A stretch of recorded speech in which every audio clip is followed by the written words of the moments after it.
నల్లా నల్లాని కళ్ళ పిల్ల నీ మొగుడయ్యేవాడెల్లా ఉండాలి కొంచెం చెప్పమ్మా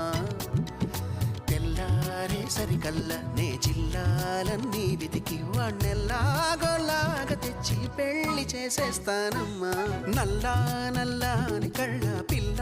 నీ మొగుడయ్యేవాడెల్లా ఉండాలి కొంచెం చెప్పమ్మా తెల్లారే సరికల్లా నే జిల్లాలన్నీ వెతికి వాణ్ణెల్లాగోలాగా తెచ్చి పెళ్లి చేసేస్తానమ్మా